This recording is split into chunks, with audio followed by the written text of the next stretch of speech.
महत्वाची गोष्ट अशी आहे की एव्हरी वोट फॉर मोदी हे अभियान या देशामध्ये चाललेलं आहे। Every vote for Modi, EVM सोपं काम आहे ना। तुम्ही मत कुणाला पिन द्या, पंजाला द्या, घड्याळाला द्या, धनुष्यबाणाला द्या, हत्तीला द्या, कुणालाही द्या, ते मात्र कमळावर जाणार।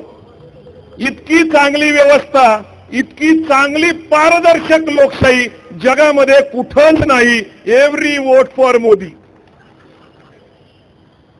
पुण्याच्या ते एका खासदारांनी सांगितलं की किती लोक निवडून येणार, ताईंनी मगाशीच सांगितलं। तर त्याला माहिती कसं होतं, तर सगळं ठरलेलंच होतं ना। आता जे ठरलेलं आहे ते वाडेश्वरच्या कट्ट्यावर सकाळी सांगितलं आणि संध्याकाळी झालं, याला काय भविष्य लागतं का? अरे ज्या देशामध्ये राजेशाही होती, सम्राटशाही होती,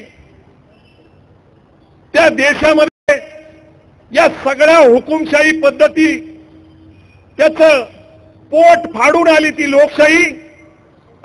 आणि ही लोकशाही टिकू शकते ज्या वेळेस पारदर्शक मतदान होईल त्यावेळेस। आता लोकशाही वाचवायची वेळ आलेली आहे।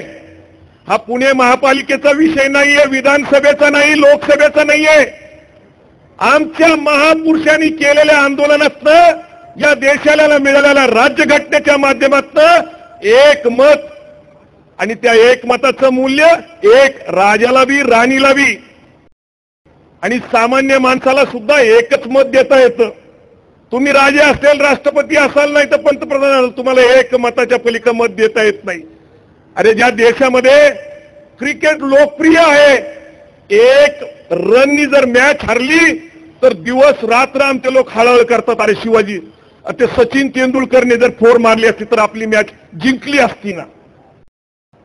मला आठवतं जावेद मियादादनी शेवटच्या बॉलवर 4 रन पाहिजे असताना सिक्सर मारली, अख्खा देश दुःखात बुडला होता। काय होणार?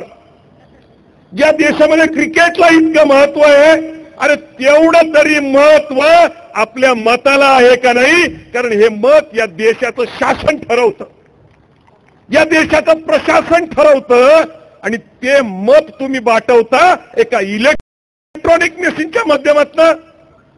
इलेक्ट्रॉनिक मशीनच्या माध्यमातून मोनोप्लेट होतं का?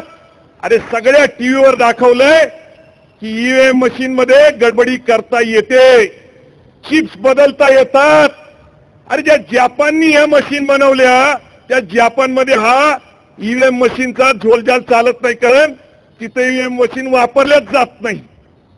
म्हणजे जपाननी ह्या बनवल्या मशीन, ते वापरत नाही। जर्मनीने तंत्रज्ञान निर्माण केलं, ते वापरत नाही। आणि मग मेक इन इंडिया मध्ये तुम्ही जपानच्या कशाला मशीन आणता? मग आमचं तंत्रज्ञान आहे ना।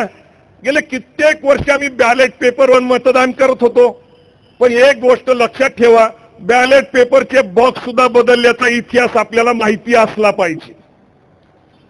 बॅलेट पेपरचे सुद्धा घोळ झालेले आहेत या देशामध्ये, आणि म्हणून पारदर्शक लोकशाही पाहिजे असेल तर मत सुद्धा पारदर्शकच असलं पाहिजे। आपलं मत कुणाला दिलं आणि दिलं ते कुणाला मिळालं हे आम्हाला कळलंच पाहिजे।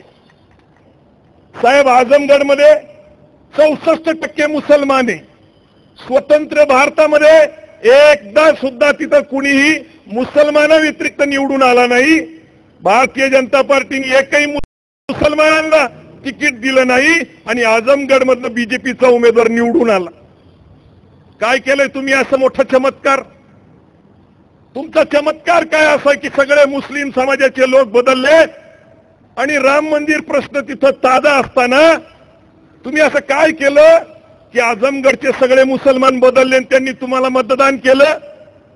एव्हरी वोट फॉर मोदी एवढंच तंत्रज्ञान तुम्ही वापरलं, दुसरं कुणालाही समजतं, साध्या सोप्या गोष्टी आहेत।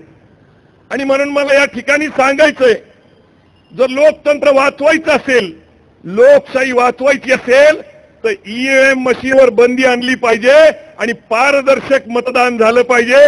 जय जिजाऊ, जय शिवराय, जय ज्योती।